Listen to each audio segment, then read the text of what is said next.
سورۃ المومنون آخری آیتیں ہیں۔ بازار میں ایک پاگل جا رہا ہے، پیدائشی پاگل ہے، سارے شہر کے بچے اس کے پیچھے لگے ہوئے ہیں، جوان اس کے پیچھے لگے ہوئے ہیں، پتھر مار رہے ہیں، اس نے بھی ہاتھوں میں پتھر اٹھائے ہیں، لوگوں کو مارتا جا رہا ہے، بچوں جوانوں کو مارتا جا رہا ہے، گالیاں اور واہیات بکتا جا رہا ہے، جو منہ میں آتا ہے کہتا ہے۔ اور آپ کو پتہ ہے محلے کی کسی گلی میں پاگل آ جائے تو پورے محلے کے بچے اس کے پیچھے لگ جاتے ہیں، اگر وہ تھوڑا پاگل ہو تو اس کو پورا پاگل کر دیتے ہیں۔ تو یہ حالت بنی ہوئی ہے۔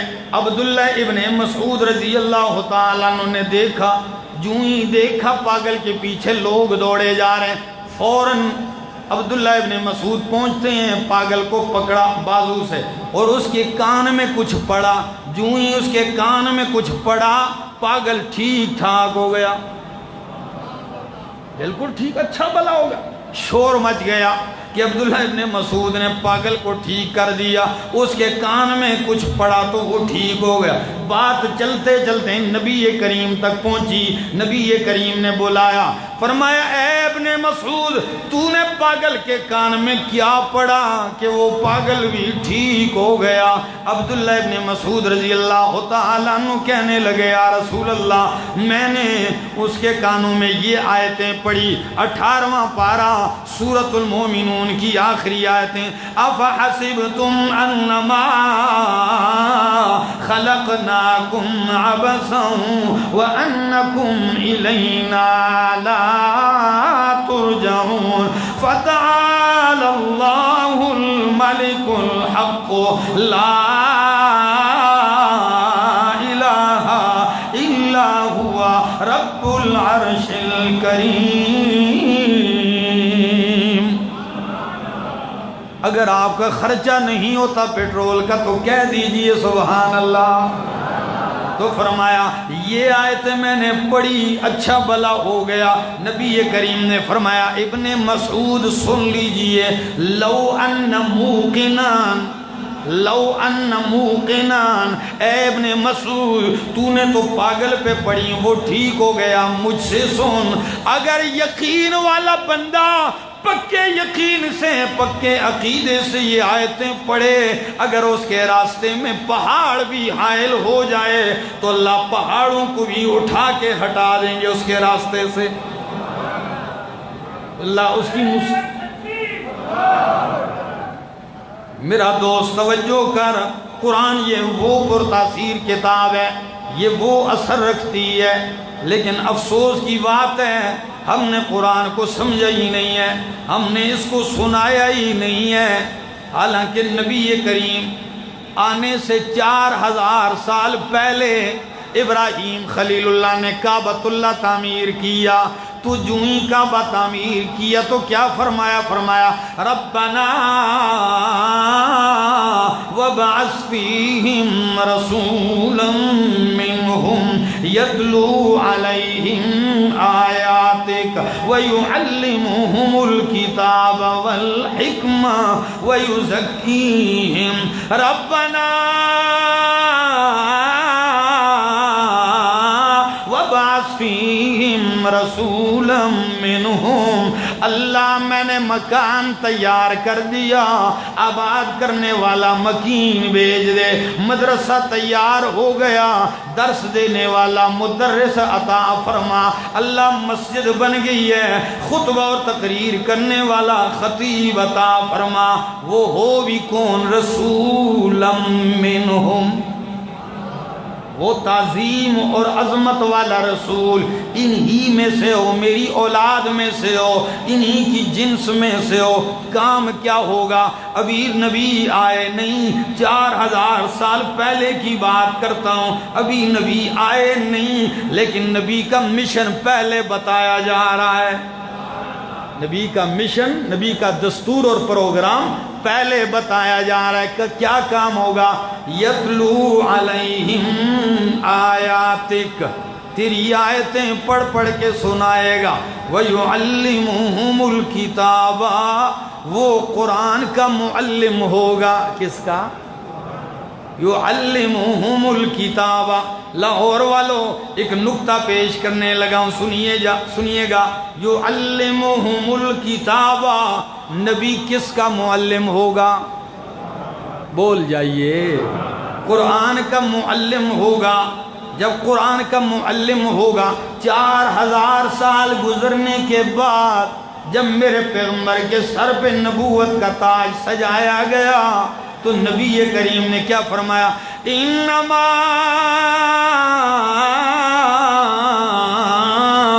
بعثت معلما۔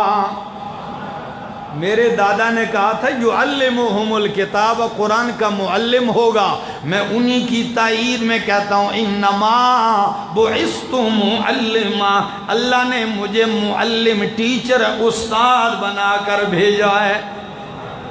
اب میں معلم بن کے آ گیا ہوں، اب میں قرآن کی تعلیم دوں گا، قرآن سناؤں گا۔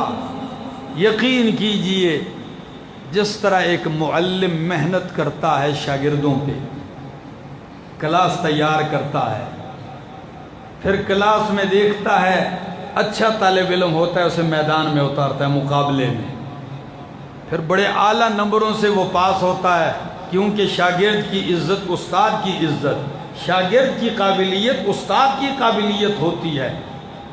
ہمارے ہاں پورے صوبے کی سطح پر سکولوں کا مقابلہ تھا، ہر شعبے میں، تو دیر سے اور پتہ نہیں دور دور سے میں نے دیکھا، رات کو میرے گھر میں آئے کچھ طالب علم کہ جی کل ہری پور میں ہمارا مقابلہ ہے اور ہم فلاں ضلع سے آئے ہیں، چونکہ آپ کے بیانات سنتے ہیں تو ہم نے کہا چلو رات بھی انہی کے پاس گزاریں گے۔ تو میں نے پوچھا ساتھ بچہ لے کے، میں نے کہا یہ 2 آدمی کون ہیں؟ وہ کہنے لگے یہ ہمارا شاگرد ہے، ہم اس کے ٹیچر ہیں۔ تو استاد ساتھ آئے ہوئے ہیں اور بڑے فخر سے کہنے لگے یہ ہمارا بچہ ہے، اس نے ہمارے نام روشن کیے ہیں ضلع کے سطح پہ، اور آج کل کے مقابلے میں جب یہ اتریں گے میدان میں نا، بڑے بڑے پروفیسر ان کا امتحان لیں گے، مقابلے میں نمبر دیں گے، انشاءاللہ پورے صوبے میں ہمارا نام روشن کریں گے۔ تو نبی کو معلم بنانے والا کون ہے؟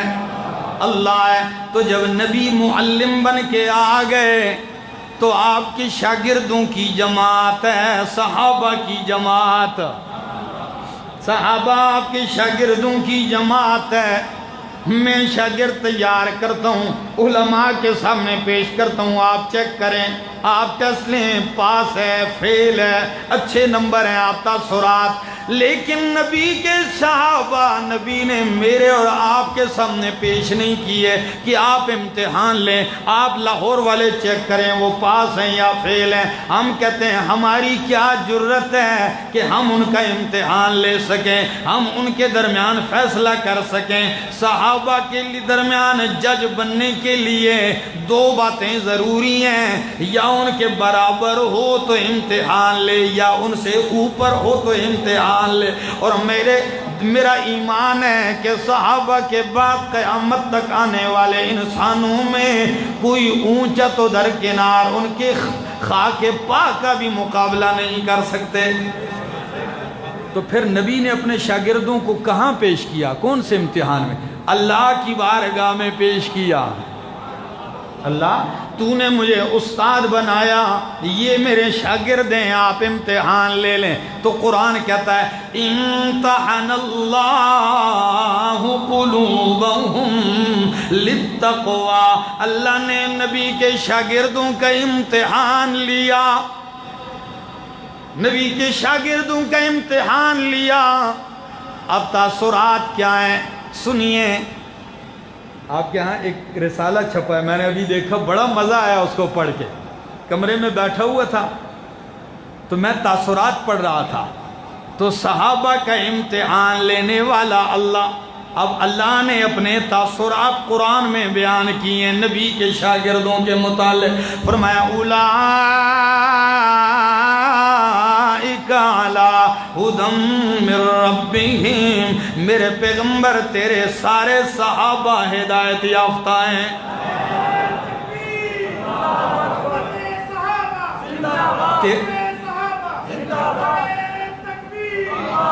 تیرے سارے شاگرد ہدایت یافتہ ہیں، اولئک هم المفلحون،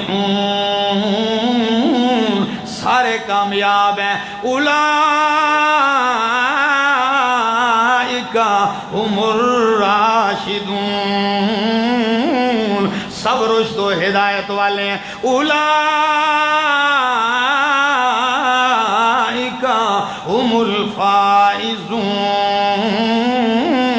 سب جو ہیں منزل اور مرام کو پا جانے والے ہیں، اولئک ہم الصادقون، سارے سچے ہیں، سارے سچے ہیں، صرف سچے ہی نہیں، اولئک ہم الصدیقون، سچوں کے امام ہیں، سچے ہی نہیں سچوں کے امام ہیں۔ کبھی فرمایا اولئک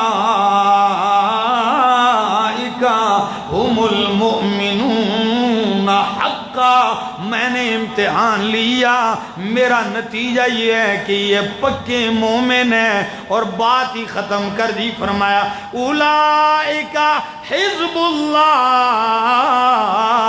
میرے پیغمبر یہ شاگرد تیرے ہیں، یہ فوجی اور لشکر میرے ہیں، تیرے شاگرد ہیں اور یہ میرا لشکر ہے۔ اندازہ لگائیے میرے نبی نے کتنی محنت کی ہوگی، میرے نبی نے کتنا اپنے آپ کو کھپایا ہوگا، کتنی دن رات کی محنت ہوگی، یقین جانیے اتنی محنت ہے، اتنی محنت ہے، ہر طرف سے راستے بند ہیں، 16 راستے مکے کو آنے والے ہیں۔ کتنے راستے؟ 16۔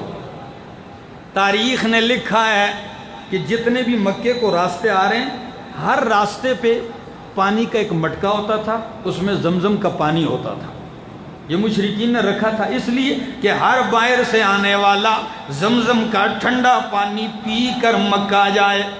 آج جب میرے نبی نے قرآن کا آغاز کر دیا، آج انہی 16 راستوں پہ پانی نہیں، بندے کھڑے کیے ہوئے ہیں، ہر آنے والے سے پوچھتے ہیں کہاں جا رہے؟ جی مکے جا رہا ہوں۔ مکے تو جا، لیکن وہاں ایک بہت بڑا جادوگر آ چکا ہے، ان سے بچ کے رہنا۔ جو بھی ان کی بات سنتا ہے بس پھر وہ باپ دادا کی دین کا دشمن بن جاتا ہے، پھر وہ ہمارا نہیں رہتا۔ انہی دنوں میں عمرے کے لیے آنا ہوا طفیل ابن عمر الدوسی کا۔ طفیل قبیلہ دوس کا سردار ہے، مکے آ رہا ہے۔ ابو جہل نے میٹنگ بلائی کہ پتہ ہے کون آ رہا ہے؟ انہوں نے کہا کون آ رہا ہے؟ طفیل عمرے کے لیے آ رہا ہے۔ تو لوگوں نے کہا تو پھر اس میں میٹنگ بلانے کی کیا ضرورت ہے؟ آئے گا جائے گا؟ کہنے لگا نہیں سادے ہو، جب وہ آئے گا کہیں نبی کریم سے قرآن سن لیا تو ہم تو ان کا پروگرام روکنا چاہتے ہیں، اگر وہ مان گئے تو قوم کا لیڈر ہے، پوری قوم مان جائے گی۔ انہوں نے کہا بات تو آپ کی ٹھیک ہے، کیا کرنا چاہیے؟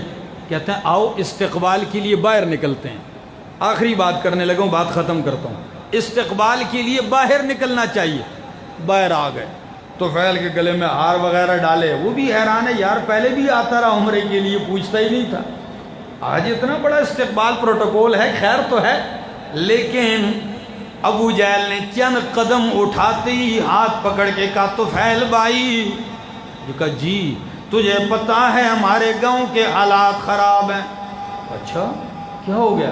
کہنے لگا یہاں ایک ایسا آدمی آ گیا جو بہت بڑا جادوگر ہے، نعوذ باللہ، جو ان کی آواز سنتا ہے بس انہی کا ہو جاتا ہے۔ طفیل نے کہا تو پھر؟ تو ابو جہل کہنے لگا طفیل میری اور تیری دوستی نہیں، بھائی چارہ ہے، ہم بھائی ہیں، کہیں ایسا نہ ہو دشمنی بن جائے، بس اپنا خیال رکھنا، ان کی بات نہ سننا۔ طفیل نے کہا شکر ہے آپ نے پہلے ہی سمجھا دیا۔ جیب میں ہاتھ ڈالا، روئی نکالی، کانوں میں ٹھونس دی، خوب کان بند کر دیا، سمم بکمن ہو گیا۔ خوب جب کان بند کر دیے، خود ہی بیان کرتا ہے طفیل، کہتا ہے ایک دن صبح صبح کعبے کا طواف کر رہا ہوں، اللہ ہم سب کو بارہا لے جائے، طواف کرتے جا رہا ہوں، اور ترچھی نگاہ سے میں نے دیکھا تو نبی کریم کھڑے اللہ کا قرآن پڑھ رہے ہیں، اور میں نے دیکھا ترچھی نگاہ سے ہاں یہی وہ آدمی ہے جن کے بارے میں مجھے کہا گیا ساری نشانیاں انہی میں ہیں، یہی ہے وہ۔ ایک چکر لگایا، دوسرا لگایا، دل میں خوش ہوں کہ شکر ہے پہلے بتایا گیا ورنہ مجھ پہ بھی جادو چل جاتا۔ کہتے ہیں یہی باتیں سوچ سوچ کے گھوم رہا ہوں، اچانک دل میں خیال آیا کہ طفیل کیوں سادہ بن گیا ہے، تو شاعر بھی ہے، تو قوم کا لیڈر بھی ہے، اچھا برا برا بھلا سمجھتا ہے، سن تو صحیح یہ کہنا کیا چاہتے ہیں۔ کہتے ہیں بس جوں ہی دل میں خیال آیا چپکے سے نبی کریم کی پیٹھ کے پیچھے آگے کھڑا ہو گیا۔ نبی کریم نے دیکھا نہیں، کان سے جوں ہی روئی نکالی، دوسرے کان سے روئی نکالی۔ طفیل کہتا ہے اللہ کی قسم ہے نبی کی زبان سے قرآن کی اتنی تاثیر تھی کہ میری آنکھوں سے آنسوؤں کی برسات جاری ہو گئی۔ یوں نہیں لگ رہا کہ قرآن میری کانوں میں پڑ رہا ہے، بلکہ یوں لگتا ہے کہ قرآن میرے سینے کو چیر کے ڈائریکٹ میرے دل پہ جا لگ رہا ہے۔ ادھر نبی نے تلاوت ختم کی، جوں ہی تلاوت ختم کی آپ نے دیکھا نہیں میری طرف، چل پڑے، میں پیچھے پیچھے جا رہا ہوں۔ جوں ہی نبی کریم گھر داخل ہونے لگتے ہیں میں نے راستہ روک لیا، سامنے آ گیا۔ نبی کریم دیکھتے ہیں، کہتے ہیں من انت ومن این انت، تو کون ہے، کہاں سے آیا ہے؟ میں نے کہا یا رسول اللہ یہ بعد میں بتاؤں گا کہ میں کون ہوں، کہاں سے آیا ہوں، پہلے آپ ہاتھ آگے کیجئے۔ نبی کریم نے ہاتھ بڑھایا، میں نے زور سے کہا اشہد اللہ الہ الا اللہ واشہد ان محمد رسول اللہ۔ کلمہ پڑھ کے مسلمان ہو گیا۔ یہی ہے وہ کتاب میرا دوست، یہی ہے وہ پرتاثیر کتاب، سمجھ لیجئے، پھر سنو گے مزہ آئے گا، پھر قرآن کی آیت لکھی دیکھو گے مزہ آئے گا، پھر قاری قرآن پڑھے گا، پھر رمضان میں قرآن سنو گے مزہ آئے گا۔ ایک ایک جملہ، ایک ایک لفظ آپ کے دل پہ جا جا کے لگے گا۔ رب یہاں جھنجھوڑ کے کیا کہہ رہے ہیں، رب یہاں جلال میں کیا کہہ رہے ہیں، جب یہاں رحمت والا کلام کرتے ہیں، رب یہاں شفقت والی بات کرتے ہیں، رب یہاں غضب والی بات کرتے ہیں، ایک ایک بات آپ کے اندر اثر کرتی جائے گی۔ کتاب ہے ہی تاثیر والی، اسی لیے تو شاعر کہتا کتاب خدا میں یہ تاثیر دیکھی، کتاب خدا میں یہ تاثیر دیکھی، بدلتی ہزاروں کی تقدیر دیکھی۔ اور ایبٹ آباد کے بابا چلاسی کیا کہتے ہیں، کتاب من اللہ لا ریب فیہ، کتاب من اللہ لا ریب فیہ، رسول من اللہ لا عیب فیہ۔ اور علامہ صابونی اپنی کتاب صفوۃ التفاسیر میں کیا کہتے ہیں، کہتے ہیں شریعت اللہ للانسان تبیان، شریعت اللہ للانسان تبیان، وکل شیء سوی القرآن خسران۔ زندگی باقی، ملاقات باقی۔ اللہ سے دعا ہے اللہ عمل کی توفیق عطا فرمائے۔ جس طرح آپ کا یہ پروگرام چلتا ہے درس قرآن کا، مجھے خوشی ہوئی اور دل سے دعا ہے کہ اللہ اس کو دن دگنی رات چگنی ترقی نصیب فرمائے، آمین۔ اللہم لک الحمد حتی ترضا ولک الشکر حتی ترضا ولک الثناء حتی ترضا، اللہم لک الحمد کما ینبغی لجلال وجہک وعظیم سلطانک، اللہم لا نحصی ثناء علیک انت کما اثنیت علی نفسک۔ اللہ ہماری حاضری قبول فرما۔ مولا کریم آج کے اس پروگرام میں جتنے لوگ شریک ہوئے، انتظام و انصرام کیا ہے، اللہ دنیا اور آخرت کی خیر و برکت سے نصیب ان کو مالا مال فرما۔ اے اللہ جتنے مرد و خواتین نے اس درس میں شرکت کی ہے، اللہ سب کی نسلوں میں قرآن و سنت کے خادم پیدا فرما، اللہ سب کے نسلوں میں خیر و برکت عطا فرما۔ مولا کریم ہمیں اپنی کتاب جیسی نعمت سے تو نے نوازا ہے اللہ، اس عظیم نعمت سے ہمیں محروم نہ فرما اللہ۔ اللہ یہ نعمت جس طرح ہمیں دی ہے اللہ، یہ نعمت ہماری نسلوں میں چلا دے اللہ۔ اللہ ان کو بھی اس نعمت عظیم نعمت کا وارث بنا دے اللہ۔ ہماری دعا اور التجا ہے جو وہی دعا کرتے ہیں جو فاروق اعظم نے آپ سے رو کر کی تھی کہ اللہم ان کنت کتبتنا اشقیا فامحوہ واکتبنا سعدا، وَإِن كُنْتَ كَتَبْتَنَا سُعَدَا فَأَثْبِتْنَا فَإِنَّكَ تَمْحُو مَا تَشَاءُ وَتُثْبِتُ وَعِندَكَ أُمُّ الْكِتَابِ۔ اللہ ہمارا خاتمہ ایمان پہ فرما، ہمارے ملک کی حفاظت فرما، عالم اسلام میں امن پیدا فرما، ملک پاکستان کو اللہ امن کا گہوارہ بنا دے۔ وصلی اللہ تعالی علی النبی الکریم وعلی آلہ وصحبہ۔